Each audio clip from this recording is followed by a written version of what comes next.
Bueno, amigos, el magistrado Edgardo Molino Mola está con nosotros esta mañana dándonos luces, ilustrándonos acerca de este delicado caso que está hoy día haciendo noticia, donde incluso hemos llegado al extremo que se habla de que este es un país de fenicios, ¿no? Donde dicen que hay dinero de por medio, lo cual es una vergüenza que siquiera a pensarlo nada más es un motivo de pena.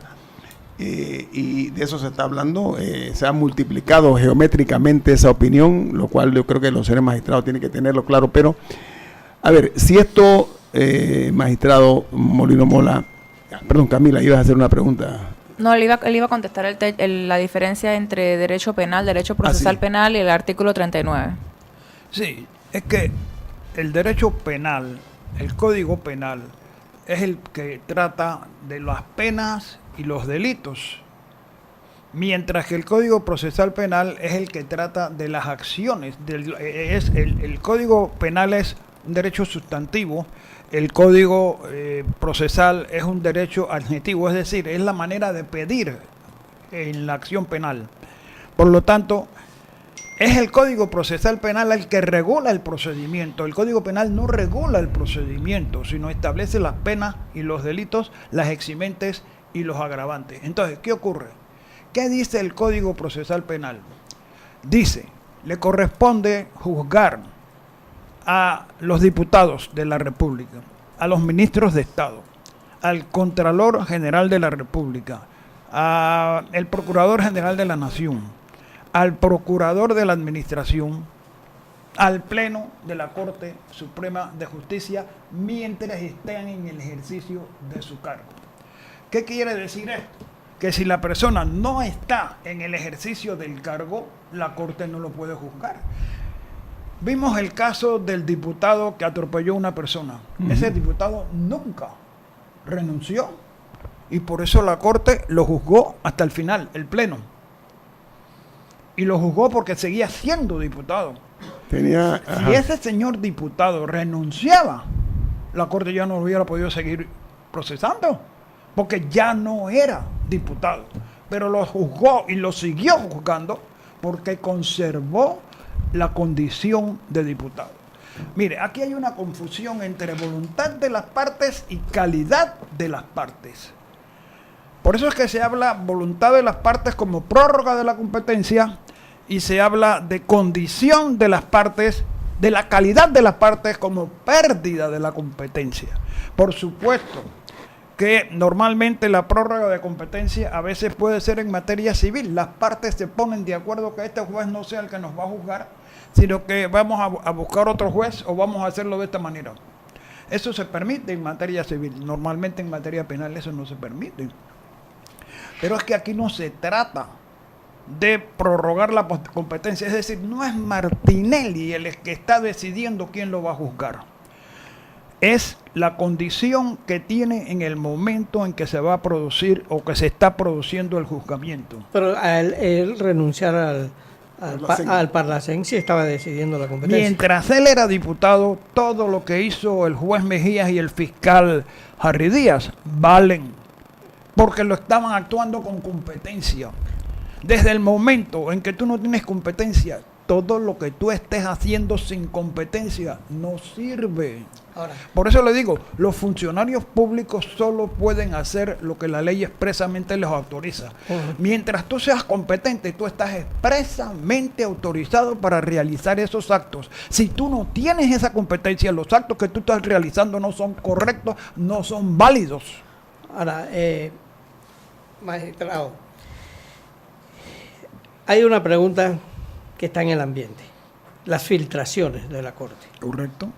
Usted ha sido muy docente, porque aquí ha dicho que usted es más experto que en derecho penal, en derecho constitucional.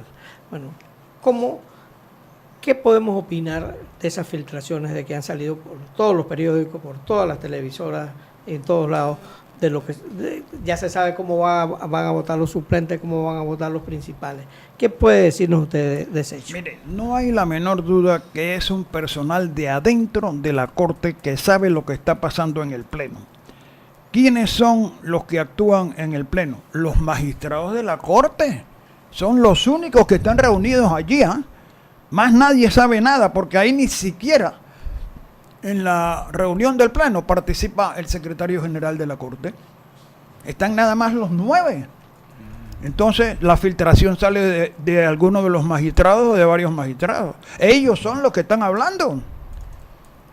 De lo contrario... Pero eso habla muy mal de un magistrado de la Corte. Claro, pero entonces ¿quién es el que filtra? ¿Quién es el infidente?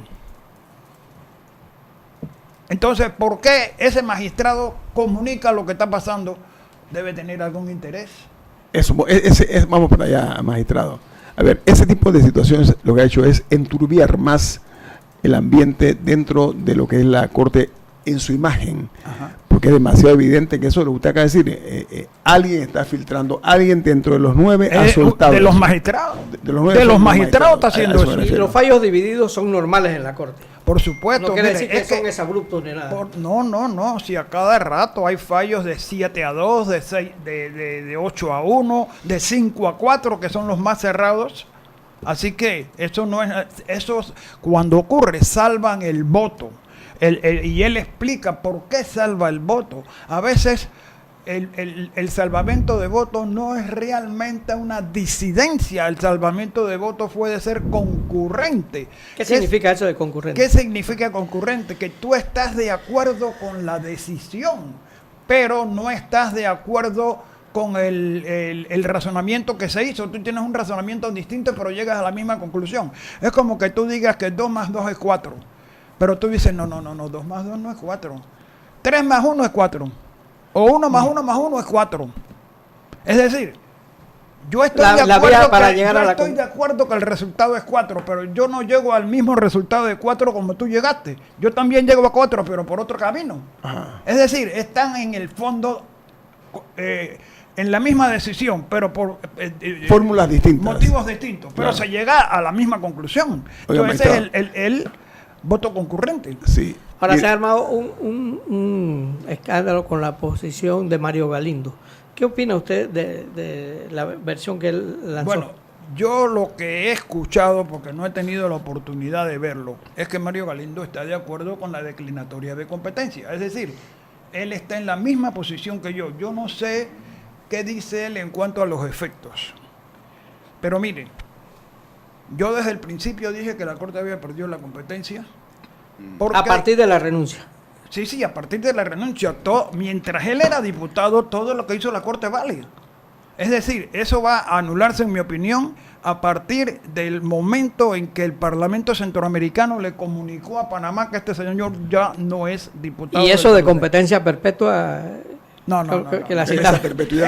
El asunto es en la calidad de las partes. Ajá. Es que mire, cuando usted tenga que aplicar la Constitución y la ley, usted aplica es la Constitución y la ley. Usted sabe lo que dice, que los magistrados administran justicia en nombre de la ley y por autoridad, los magistrados administran en nombre de la República, por autoridad de la Constitución y la ley, no por autoridad de la jurisprudencia, no por autoridad doctrinal, no por autoridad de opiniones.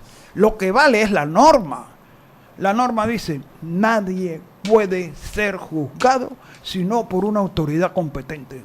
La norma dice, los funcionarios públicos solo pueden hacer lo que la ley expresamente les autoriza. Entonces, hay un artículo que ha circulado, o sea, un artículo, pero no sé de qué código es, y no recuerdo el número, lo estaba buscando, pero no sé cuál es, que dice que la competencia se establece al momento de, no creo si era la acusación, ¿ok? Y que de allá en adelante, o sea, que sin importar lo que pase posteriormente, es esa competencia que se estableció al momento de la acusación. Hay amigos abogados oyentes, si alguien lo tiene, por favor, mándelo. Eso no, o sea, el que usted nombró, el artículo 39, prevalece sobre este. Es que mire, precisamente eso es lo que estamos viendo. Mire, por eso hay 2 proyectos, que los 2 declinan la competencia. Mire todo lo que sabemos, ¿ah? Uno que dice que se anula todo lo actuado, y el otro que dice que se conserva todo lo actuado. Pero si usted no tiene competencia, ¿cómo puede conservar lo actuado si usted eso lo hizo sin competencia? Eso es lógico, que los actos que se realizan sin estar autorizados no tienen valor. Entonces, ¿qué vale más, la Constitución o la ley? Es la Constitución. Mire, es que la gente no ha visto esto. Ajá. Es la Constitución lo que establece que la Corte Suprema investiga y procesa a los diputados.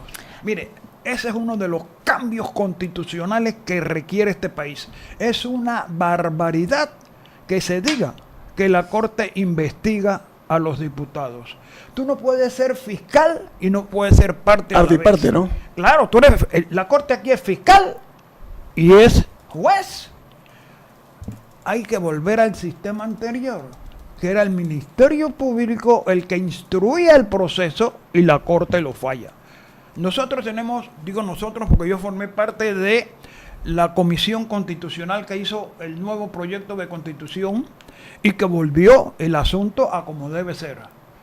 La Corte procesa a los diputados, pero la investigación la hace el Ministerio Público. Y es que así debe Y ser. le corresponde, ¿no? Es claro, y así lo tenemos que estar metiendo un magistrado juez de garantía. Buen corte Ahí no comercial. tenemos por qué estar metiendo un fiscal de la Corte, fiscal del caso. Digo, eso es totalmente aberrante. Magistrado Molino Mola, tengo un corte comercial. Al regreso vamos a ampliar y reitero, estamos aspirando a hacer docencia acerca de esta situación que se ha presentado en la Corte Suprema de Justicia con el caso de Ricardo Martinelli. Viene más.